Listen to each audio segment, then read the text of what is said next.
Welcome to the Graduate Job Podcast, your home for weekly information and inspiration to help you get the graduate job of your dreams. Hello and welcome to the Graduate Job Podcast with your host, James Curran. The Graduate Job Podcast is your home for all things related to helping you on your journey to finding that amazing job. Each episode I bring together the best minds in the industry, speaking to leading authors, graduate recruiters and career coaches who bring decades of experience into a bite-sized weekly 30-minute-ish show. Put simply, this is a show I wish I had when I graduated. Hello and welcome. I've got an inspiring episode for you today. Now, all you hear in the news is the doom and gloom of the graduate job market, the thousands of people applying for each job, the difficulties of getting them, and all that type of thing. But that isn't a true reflection of what it can be like if you put the work in, which is why today I continue my theme of having listeners come on the show and share their experiences.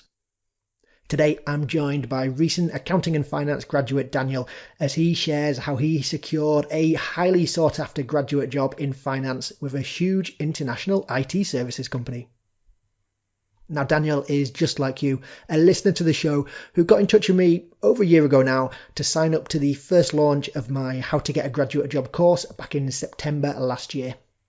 And in today's episode, he shares his experience of going through the application process for a range of different finance, business and accounting firms, sharing his insights into what he learned from the CV application stage, completing dozens of different psychometric tests, and his tips and tricks for passing the recorded video interview stage. We also deep dive into the assessment centre stage as Daniel shares his insights into how you can impress at this final hurdle. As I said, it's an inspiring episode, and if Daniel can do it, you can too. So strap yourselves in and listen to our chat today. Now, the links to the show notes today, including a full transcript you can download and links to everything we discuss, can be found at graduatejobpodcast.com/Daniel, which is DANIEL. Now, before we start, a quick message from me. Firstly, to apologise for the time it's taken me to get this episode out. It's over 2 months since the last episode, which is far too long, and I am hanging my head in shame. But in my defence, I've been super busy working with the latest cohort of the How to Get a Graduate Job gang. Shout out to all you guys. Now, they are an amazing group applying for a wide range of jobs, from legal trainee contracts to the big grad schemes with huge companies to government policy roles and everything in between. We have weekly members-only webinars where we get together on a Tuesday night and we go through whatever there's on people's minds, how they're getting on, go through practice questions and all that good stuff. They also have one-on-one coaching time with me where we go over anything from mock recorded video interviews to online applications or anything that they want to cover. And I've also been working with other candidates, coaching them individually with the applications for companies like Think Ahead, Frontline, Mars, Aon, PwC, and loads of other firms in between. So if you would like help with your applications, don't struggle alone. Get in touch. Drop me a line at hello@graduatejobpodcast.com. Whether it's to sign up to the How to Get a Graduate Job course, look, it's not too late to join, or if you just want help prepping for an assessment centre, I will make sure you impress and you do yourself justice. And speaking of assessment centres, I know that the part that most people worry about and struggle with is the group exercise.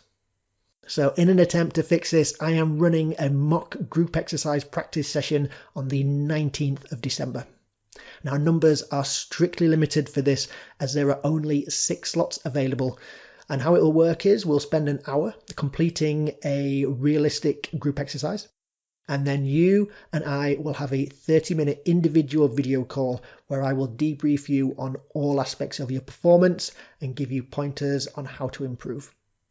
So how you interact with other people, the points you make, your body language, everything that the recruiters are going to be looking for, I will feedback on your performance. I guarantee it will turbocharge your group exercise performance and completely change the way that you approach them, and also give you so much more confidence for walking in to do them for the first time. The first time you do them, you don't really want to leave it to the assessment centre, so make sure you can practice beforehand.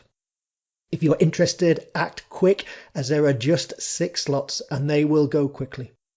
So check out the show notes at graduatejobpodcast. Act quick, as there are just 6 slots and they will go quickly. So check out the show notes at graduatejobpodcast.com/Daniel, again for details, and also information on my coaching, and of course the How to Get a Graduate Job course.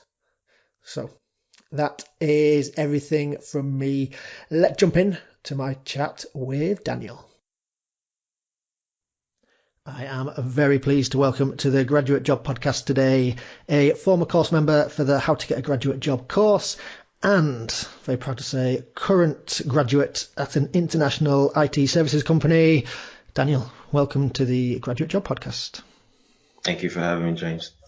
And it's great that you've come on the show, and looking forward to sharing your story of how you got on going through the application process for lots of different graduate schemes over the course of the last year, and how you ended up at the firm that you are currently. Before we get into that, though, let's maybe delve into your background, and do you want to maybe give us a brief introduction to who you are and where you studied and all that good stuff?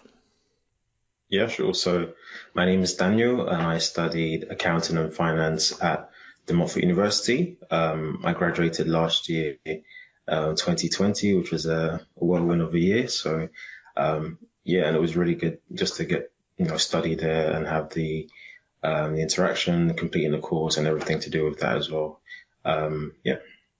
Yeah, you did graduate at a crazy time, coming out sort of mid-pandemic, just as everything was getting very crazy.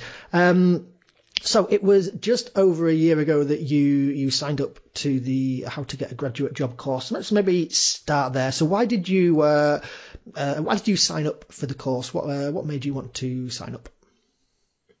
Yeah, I think the reason I signed up for the course is just because I felt like I needed that extra help, that extra input in terms of how to go about, applying to graduate jobs. Because I think I did it in like my last year at university, but I wasn't as successful.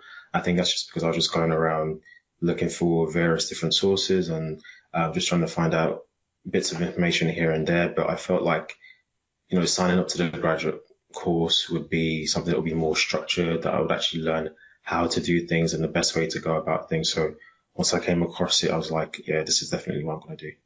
Perfect. And how did you get on then? I guess you didn't get the job when you were applying in your sort of final year. What stages did you get to when you were applying? What would have been sort of 2 years ago now? Yeah, so I think I got probably to like the online testing stage and maybe 1 or 2 video interviews. I think that was as far as I got to in my my final year application. So not very successful, you could say. Yep. Well, it's you certainly made huge improvements last year. And when you signed up, were you crystal clear on the types of companies that you wanted to apply to? So you mentioned you have that accounting and finance background. Were you 100% sort of set on, yep, I want to go into accounting and finance? Yeah. So when I did sign up, I was very clear on just wanting to go into what I studied, because I really do enjoy accounting and finance. Many people might not say so, but I actually like accounting and get into the depth and details of things like that. So I wanted to go into accounting straight from when I graduated from uni. So I think I think I was quite clear in terms of roles that I wanted. There was more accounting or just strictly finance that would help me to, get a good, couple of years in the industry and potentially get like a qualification, a professional qualification with it as well. So that was what I was pretty much set on doing. Excellent. And I've just got your application tracker that all members of the course have, just so we can sort of track your progress. And just looking through the list of companies, and there's all the usual sort of big four and big accounting companies everybody's going to know by name, and then also some of the bigger international firms who all offer accounting and sort of finance options within them. Did you have a preference then when you were initially applying, whether it was straight for, say, an accounting firm or a sort of accounting or finance practice within a big firm? Did you have a preference, or were you open at this stage? Yeah, I think to be honest, I was really quite open. I think with the, with every like typical every like accounting and finance student, you think of like working for, I don't know, one of the big four because there's, we're spoken about career in like a professional services firm, but Yep. I also considered like the industry as well, and it was something that I was considering before I graduated from university because I wanted to see like how finance actually works within the business and what impact you can actually have within the business as well. So I was pretty much quite open, to be honest. Yeah, and the big four do spend a lot of money advertising to graduates, which is why Yeah. people they do get lots of people applying. They spend sort of advertising cash widely, but there are huge billion-dollar firms out there who, of course, have huge finance departments, and the experience that you're going to gain is going to be second to none. So listeners, don't just be myopic in terms of the types of companies that you're applying to. If you have the interest in accounting and finance, there are loads of different options out there for you.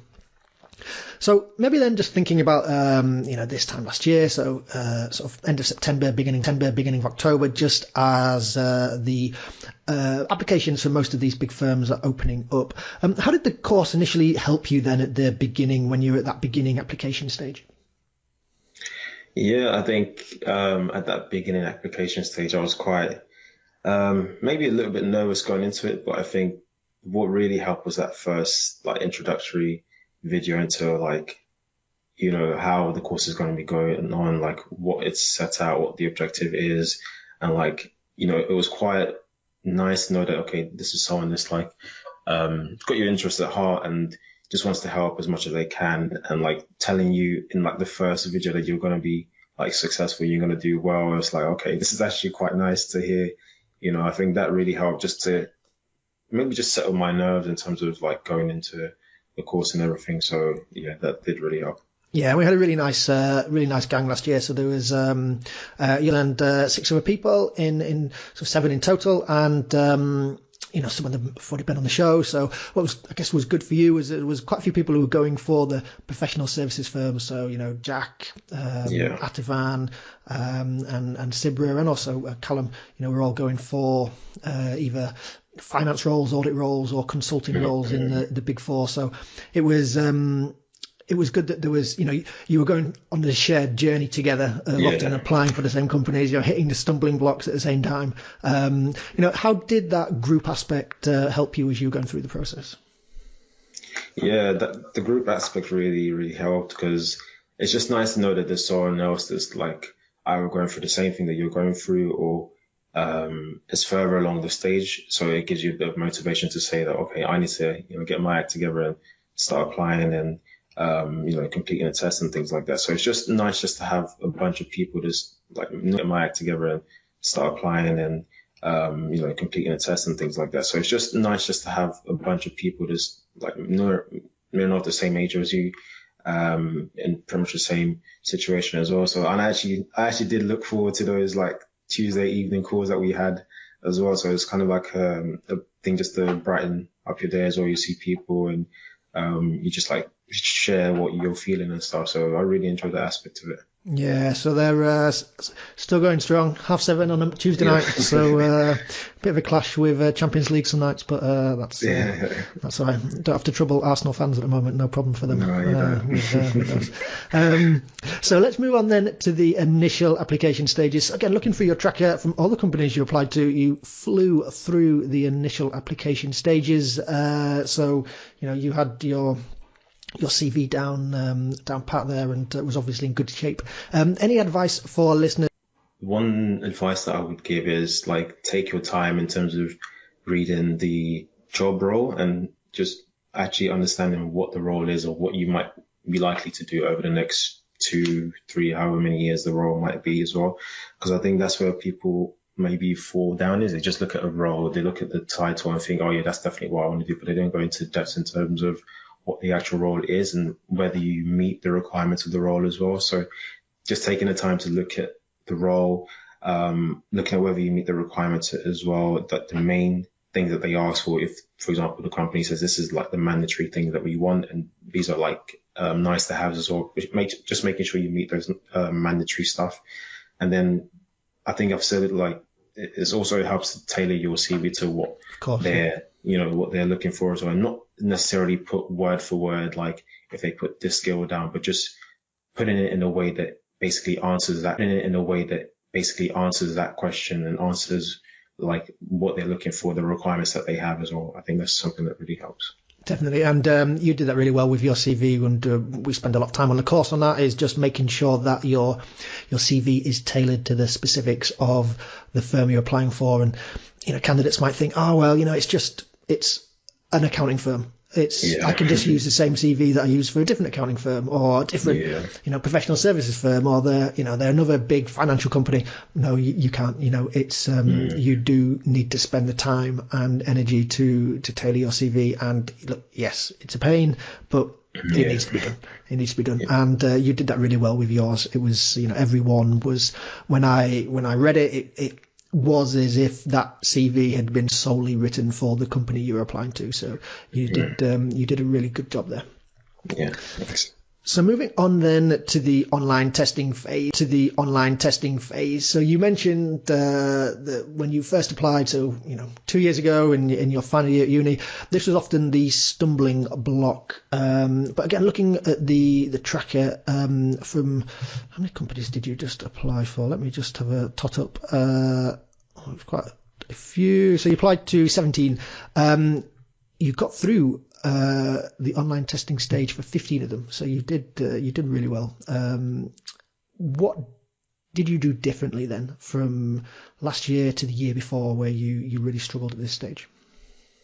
Yeah, so I think one thing that I did really well, one thing I did differently this time around was, rather than just looking for where I could get like free tests here and there, I actually decided to invest in myself and see I felt like this was the stage that I struggled with the most in terms of just applying to the graduate role. And when I was applying for my placement and things like that, this was another thing that I struggled with as well. So I thought, why not just, invest in myself? And if this is something I'm struggling with, what's the best way to deal with it? And I found that, through the course, you recommended a few psychometric testing sites as well. So I actually bought one of those as well. And that just helped me to pretty much just settle down and settle my nerves as well. Because I felt like probably what happened to me was that I was probably rushing through and just always trying to read a question and looking at the time at the same time. And, you get quite nervous and get quite muddled up and not answer everything on time as well. So I think purchasing the course and actually practicing the test as well, that was probably, the main thing that really helped me. Yeah, listeners, it is a false economy to try and scrimp and save at this stage. Yes, you can find, a free test here on the internet and a free test there, and somebody else gives you a free test, but that's no good for if you're wanting to actually benchmark where you are and see if you're improving.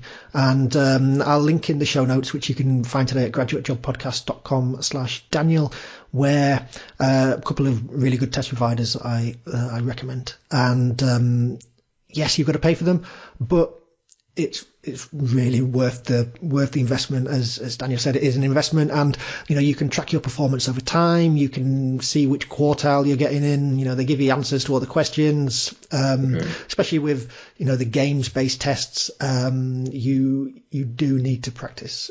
So yeah, it's definitely well worth the time there. And speaking of games based tests, did you have many of the games based ones, or was it mainly just straight your traditional sort of numerical test and verbal reasoning test? Yeah, I was thinking it was pretty much just a straight numerical and verbal reasoning, but there was maybe one or two that was quite different to your normal numerical, but it was pretty much the same. Yeah. So listeners, this is a stage where practice does make perfect. As I said, invest in yourself and it will pay dividends. So moving on then to the stage after the online testing, which nowadays sort of comes straight after you've done the initial application, is the video interview stage. So you mentioned you'd done, you had a year in industry. Had you done recorded video interviews previously, or was this really the first time where you were doing recorded video interviews? Yeah, so I've actually done them previously as well. I think I did 2, if I can remember, when I was applying for placement as well. So I was sort of used like sort of used to completing the video interviews, but I think this time around there were a couple of things that I did quite differently as well. Yeah. So how did you find them? Because we did quite did quite a few practice sessions, which were good fun. Which for listeners, when you sign up for the course, you get some credits with myself where we can do mock video recorded interviews with a video recorded interview tool I've got, where you'll do the questions that you'll face with sort of the real company in the same time conditions, etc. Then we spend an hour and we go through the video, your performance together, looking together at how it looks and how it sounds and how you come across and all that type of thing. And Daniel, how did you find that? Did that help you improve? Yeah, definitely. Because I think with the video interview as well, I think this time around, like we had the on the course as well, there's a section that talks about video interviews and how to prepare for that as well, which I went through as well as the sessions that we had, which was quite useful as well, because watching yourself, you try to imagine like the person on the other end of the screen, like looking at you and looking at how you're answering the questions as well. So I think this time around I was definitely more prepared, and I think what I did differently was just come into it like this is like my show, essentially. Like, yep. I'm performing in terms of showing for like my skills, my strengths, my abilities all through video as well. And I think I also like showed more life. I was like more happy about it and yep. smiling a lot more, and being a little bit animated here and there, yep. Just to sort of get my personality across as well. So I think that pretty much helped me in my video interviews. Yeah. Definitely. And earlier today, I was looking back at the early ones we did with then the later ones we did, and yeah, huge improvement. And listeners, you need to, as Daniel said, it's not just the sort of the verbal answers that you're giving. It is a performance. So it's all aspects of that performance need to come into play. So it's how you're lit. It's how the room behind you. It's can you actually be seen? And I can remember looking at the first ones, Daniel, it wasn't well set up. It wasn't, you weren't the star of the show. So you do have to, it's not being vain. You do have to think about, okay, how am I lit? Where's the light? And can I be really seen really clearly? Can I be heard really clearly? So that's a big part of it. And, you really, really improve that, over the course of the practice sessions. But as you said as well, the passion that really came across from the beginning, the early ones to the later ones, was night and day. You were just more animated, more passionate, using your body, using your voice. That was really, really impressive to see how you did that. And as well, of course, just practicing the time management and being able to think, okay, I've got 20 seconds left, how do I wrap up? 10 seconds left, how do I wrap up? You did really well there. So when you did so after the practice ones, and then you were doing the real life video interviews, how did you find them? Any advice for listeners who are going to be doing the same thing, for how they can impress? Yeah, so I think with the video interview, so as well as like showing your passion and everything, at the end of the day, you still have to answer the question, and in good time as well. So I think what I would have done previously was like look at the question, look at the time, and try to just scurry like a little answer here and there. Just I was quite nervous during the time when I was doing the previous video interviews before, but I think this time around it's actually just settling down and just relaxing and just saying, okay, this is the question I've got to answer. Okay, to actually answer this question, I need to start and make a start. So maybe not going straight into it and say, going straight into the question, but try and break it down in your mind, like systemize it, and maybe start off with like a mini introduction, and then explain your points, maybe give 1, 2, 3 points. And then at the end, to wrap up as well, like tell them that how you've answered the question, pretty much, if that makes sense. So it's like you're going through like a system. So you're introducing the question back to them again. You're giving your points as well. And then you're telling them that you've answered the question as well. So I think that's something that will definitely help as you're going through your video interviews as well. So even if you don't know the answer to the question straight away, as long as you have like a process for, how you want to answer the question, you have your introduction and you have your little bits here and there that you can talk through as you're going forward. I think that will definitely really help. Definitely. And your answers were, you had really good competency answers. So with your work experience, you'd had work experience in finance departments for, councils, and it was about working together, crafting those answers so that you had really strong really strong competency answers, but also the strength based answers as well. So you did a really good job there. Can you remember any particularly difficult questions that you came across at this stage? Difficult questions, I'd probably say, one that I probably wasn't expecting, because it's important to practice the competencies, because that will most likely come up as well. But you mentioned something, James, as well as the strengths questions as well.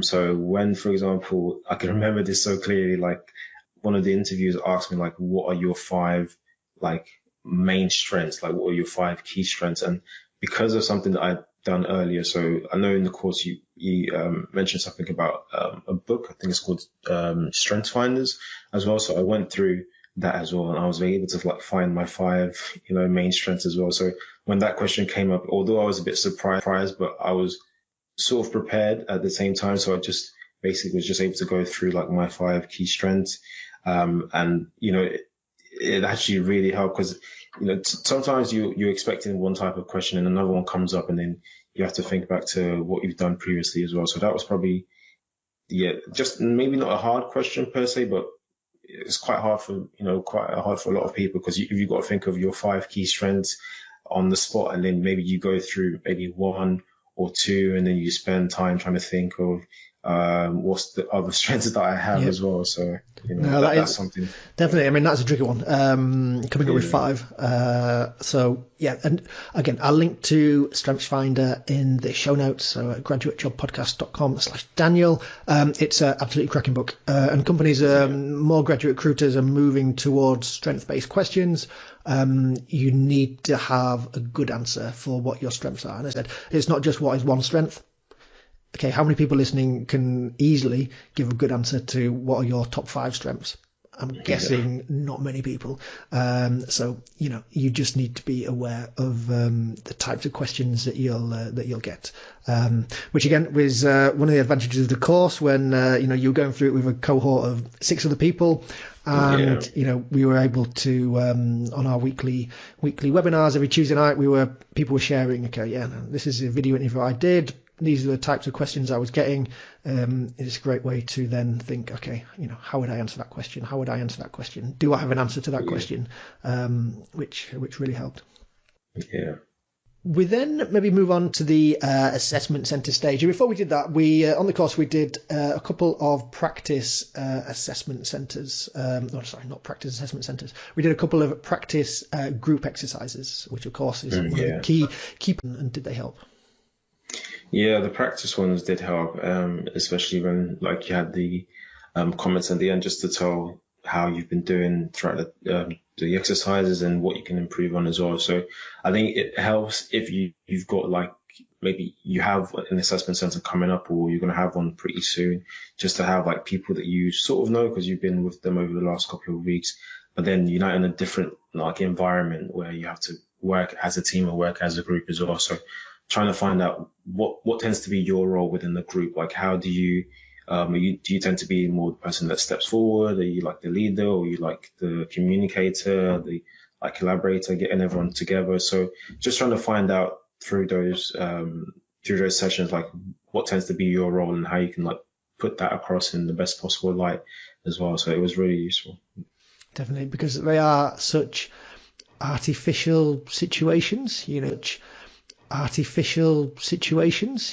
don't normally just get thrown together with 5 people you've never met and go solve this problem, and then give a present in half an hour in really strict time pressure. So it's they are very artificial, but you just need to know how to play the game. So I'm glad the practice group exercises were useful.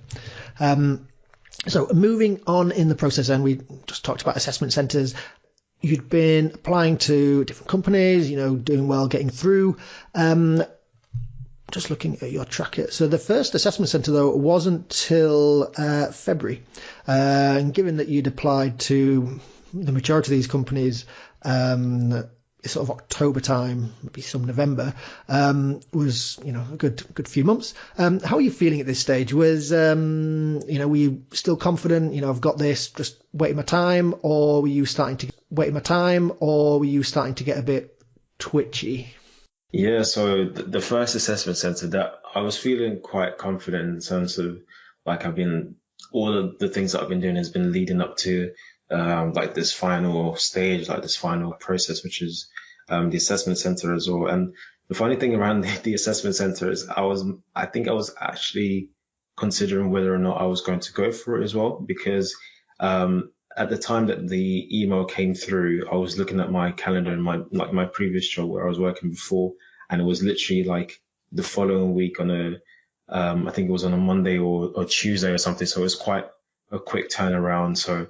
But I was able to get everything sorted, because I was even thinking like, how am I going to be able to make this assessment center? Because there's such short notice. I have to let my manager know and things like that. So I was able to get all of that sorted out in the end. But I think generally in the assessment center is something I was sorted out in the end. But I think generally in the assessment center is something I was definitely looking forward to, because I just felt like everything I've been doing has been leading up to this process. So it's now like time for me to just basically show for like my best possible light one more time again, and just let everyone know like I am the best person for this job, and with my skills and my experience, like you definitely want me, basically. Yep. And that's a really good point, and a really good way to look at it. It is your chance to shine when you get to that stage. You've by that stage the company's looked at you 5-6 times through all the different stages, from when you first submitted your initial application, with the scanning of your CV, etc., or the online testing or the video interview and everything. Yeah. They've looked at you and they've said, everybody said, yeah, yep, we want you. Yep. So if you can, go in with that positive attitude and that positive mindset, that you deserve to be there, and it is your chance to shine, then it just helps with, showing the best side of yourself and of your performance. So did you mentioned there about having to get time off work at short notice, which is often the case. And I can remember when I was applying, I had a job where I was working, and for all intents and purposes they thought that was my job forever. So they didn't know I was applying for graduate jobs, and I had to sort of pull a sickie, I think, to sort of come down to London at short notice for an assessment centre. Were you honest with your people you worked with at the time that you were looking for other things, or was it a sort of skive to get off for the assessment centre? Yeah, so because this is the thing as well. So the assessment centre, and you were looking for other things, or was it a sort of skive to get off for the assessment centre? Yeah, so because this is the thing as well. So the assessment centre and like just the role in general is something that I've been looking forward to and looking to do like over the last couple of months that I've been applying. So I was just basically trying to make sure that I managed to attend the day as best as I can as well. So I think that time as well, I had like a really good manager who was quite quite careful with things, and I just told him that I'd need to have the day off just because I had to attend to other things as well. So, and they were quite fine with it and quite welcome. So I had I built a good relationship with them as well. So everything was pretty much quite okay. It wasn't easy as well, just because it was quite a short notice, but because of the manager I had, they were just quite welcoming us. It's just like, yeah, that's fine. You can just resume the next day as well. So yeah, that's good. It's good that you were home than it was when everybody was in the office. So the initial assessment centre you have was for a large international IT and service company. Do you maybe want to take us through this one, what the day looked like, different parts to it, and how it went? Sure. So it was pretty much like almost like a whole day experience as well. I think we started around like 9:30 in the morning. Just obviously have like the introductions, and you get to see who's on the call, the other people that were applying for pretty much the same role that you were applying for as well. So we had that introduction part, and we had like a little bit of an icebreaker as well, just to say, I'm trying to remember what it was, like say which actor was most likely like us, or who do we resemble? Who do we resemble in terms of like actor, or like that kind of thing? And one place that you picked to travel in the world, which is quite funny considering the times that we were in. Like they're asking you, where would you like to travel as well? So it was like that initial icebreaker. I think that was just to calm everyone's nerves, and it was just pretty much okay. And then we had to get into groups as well. So I had like one group that I was in, pretty much just had to answer questions as a group as we were going along. But we had things like email come through, telephone conversations. We had some data as well. So we were given I think it was about a minute to look through the data and write down key, things as well, and then discuss them as a group. And then later on, we had another exercise where we had to choose, I think it was out of 4 different options, like the best thing to go for. So we had to consider customer to go for as well. So we had to, discuss as a group as well. So that was the group exercise bit as well. So after that was done, we had like a bit of a break as well. And then we had other group exercises as well. So after that session was done, it was pretty much like a waiting game. So what would happen is that they would send you an email later on in the day to let you know whether you've gotten past the first stage, which is the group exercise stage. Yep. So it was pretty much just me in my house with my family around as well, and just basically just waiting for the email to come through. And once the email came through, it was like, okay, that's well done. You've managed to pass the first stage. You're going to move on to the second stage, which was an interview as well.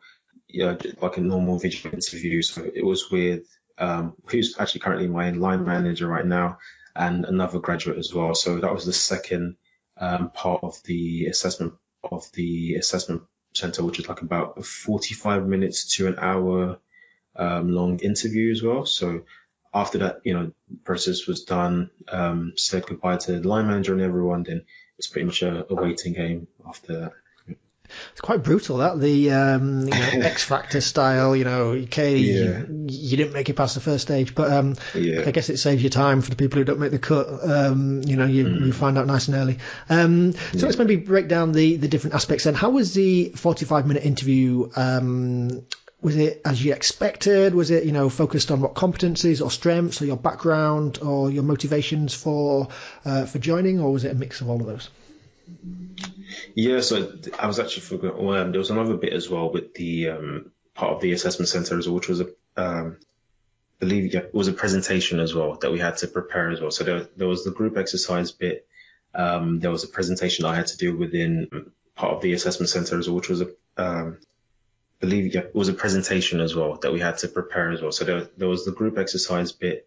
There was a presentation I had to do within, I think it was like maybe maximum 5 minutes or something like that, on the company, your role, and why you want to do that role, and a little bit of an introduction about yourself as well. So I had the presentation and then the interview at the end as well. So the interview was very like pretty much like a standard interview in terms of competency questions and things like that. But aside from that, it was quite focused on the role as well. So a bit of finance questions, a bit whether you've had experience in finance, how to just explaining things here and there as well. It was actually just quite specific to the role as well, and ask about your motivations for things, which the role. Yeah. So one of the advantages, I guess, of course, was having been really focused in the types of companies that you're applying to, was that you had really strong answers for why finance, why this particular exam, why this particular qualification over that qualification. And again, that comes back to what you mentioned earlier on about being really understanding the company and having done the research and knowing that some companies might be the ACA, while other companies, a particularly different one. So just having that knowledge, again, just will impress at that stage. And you had great finance experience that you were able to call back on. Can you remember any particularly difficult questions that threw you at the time? Yeah, I think the couple of questions that I said about how it was quite specific to the role as well. And then there was a question about, if I can remember, had to do with like a mistake that you've made or something that didn't quite go as well as maybe for like an exercise that you had to do or a task that you had to complete as well. So I was able to explain answer the question quite well. Then so the interview kind of went into more detail in terms of like how did you go about making a mistake, or what would you do, going forward as well. So it was a bit not weird in terms of like the question, but it was like I had to basically just specify that I actually understood the process, but just explain where I made the mistake and what I will do going forward. So it was like a situation where at that time I felt like maybe I was showing myself in quote unquote like a bad light by saying like I'd made a mistake in terms of, the interview might think, okay, this person might not be as competent in this particular, and profit and loss, cash flow, balance sheet, and things like that. Just basically like reiterate myself and let them know that I understood that as well. So that was probably the most difficult thing I've come across as well, when you feel like you've answered a question, but it looks like you put yourself in a bad light, but you can always, turn it around, just show your confidence again. And, that gives the interviewer confidence in you as well. Definitely. And yeah, it's about turning what might have be seen as a negative into a positive. And if you can talk about what you've learned, if you can talk about how you've you've developed or additional skills you've had to pick up as a result of errors, and also just being honest about where things might not have gone the way you wanted to. It's good characteristics to be demonstrating, and you obviously did that really well. So it was over a week before they got back to you. How are you feeling demonstrating? And you obviously did that really well. So it was over a week before they got back to you. How are you feeling at this stage, sort of just waiting to hear? Yeah, so this is the famous waiting period as well. So obviously I think with me, I felt like I did quite well in terms of the assessment center. So another thing that I think really helps in terms of if you doing any assessment center is just going back and just like reflecting on that experience as well. So one thing that I think the course is showing us was like, after each stage, whether it's a telephone interview, video interview, assessment center, reflect back on it. Like I went through that whole worksheet as well, just to write how I felt, I did and what I could have done better as well. So as long as I did that, I felt like that was okay. And it was just pretty much just waiting period as well. So long to see whether if you were successful or not, but yeah, got it in the end. You got it in the end.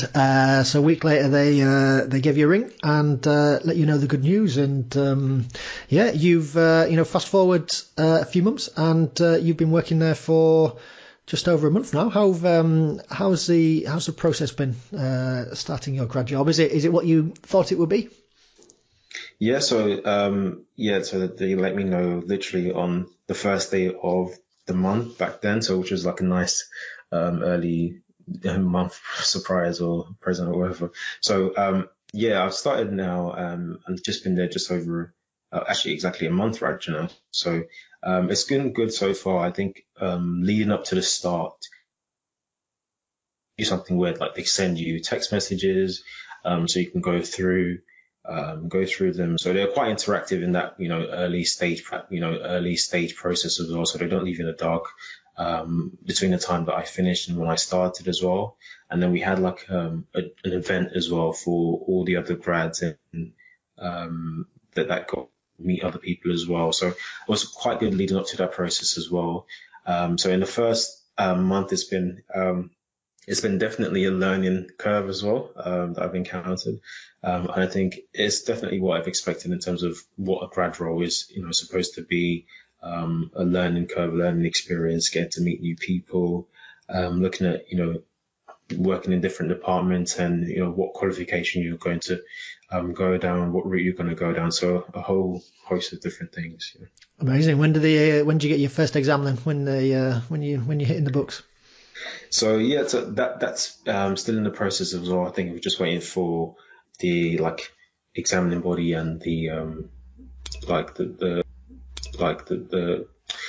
much the exam body to sort things out and just pretty much come back to us and say everything's been sorted. So along with your qualifications, your transcript, as long as they got that, then definitely you can take an exam, you can register with them as well. So most likely probably next year.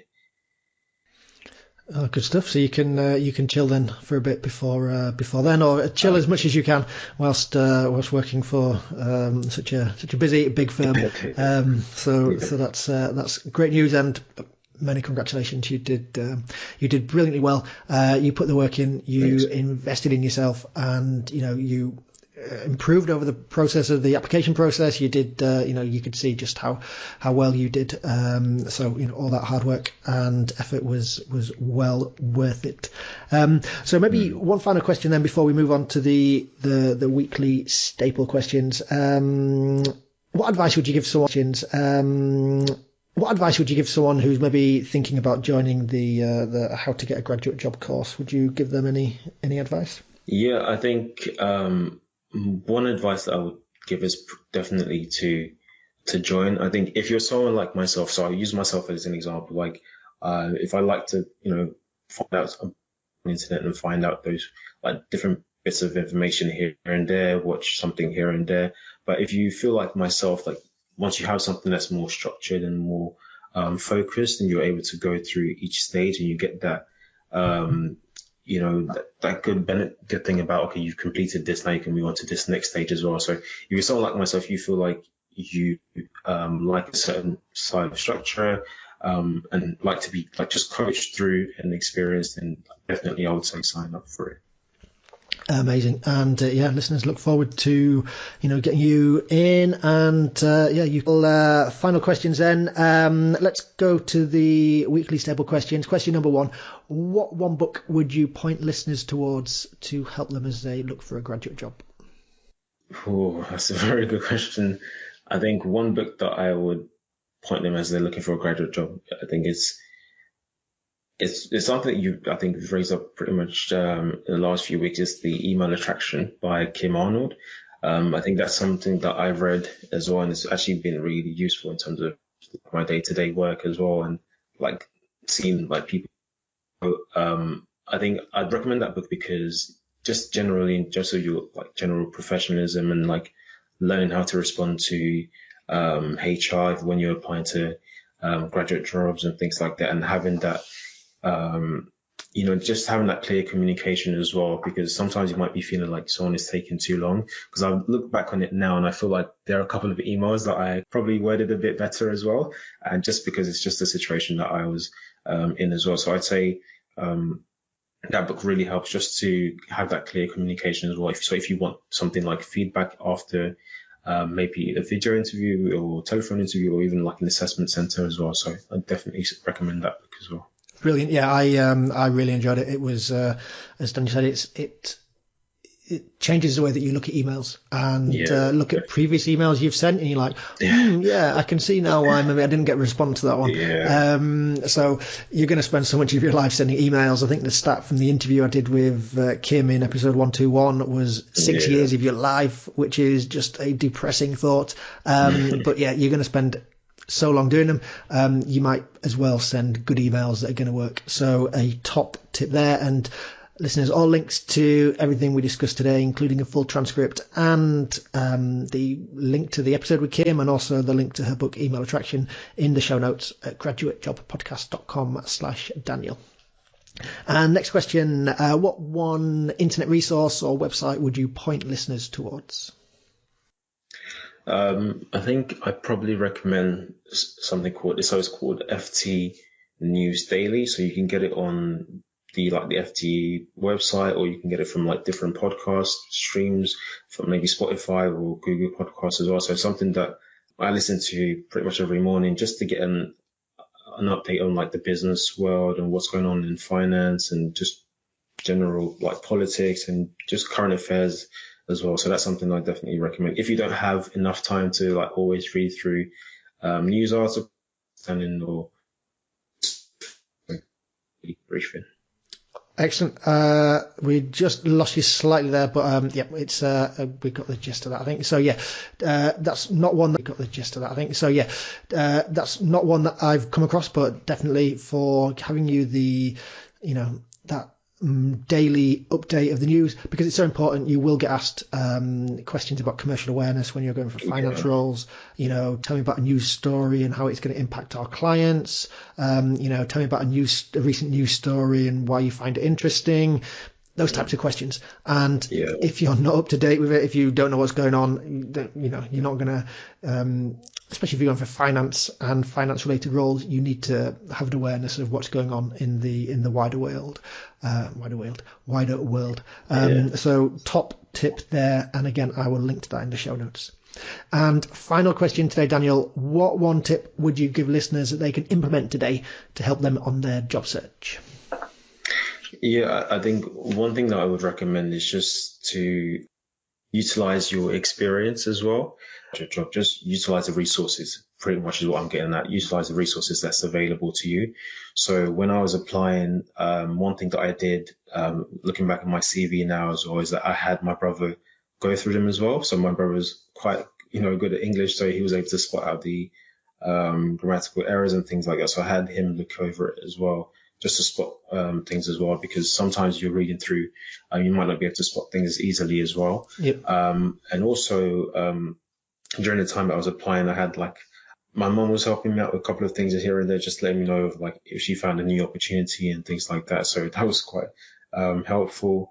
And lastly, I'll probably say, as well as utilizing the resources that you have around you. So my experience as well. So I completed the placement year as well. And I completed it in a council, a local council as well. So, and I think there's sometimes, people might look down at, maybe you didn't complete, your experience, your placement in a massive company or massive organization. But now that I'm started in this new role, so I've had talks with one of the VPs, within finance, and he said that one of the reasons he chose, he chose to have the hiring manager go through and pick me for the assessment center and actually pick me for the role is because of my experience and because of the fact that I worked at a council that, we actually sort of our customer, if that makes sense. So because of my role within public sector, that was one of the advantages I had going in to the role as well. So just pretty much just utilizing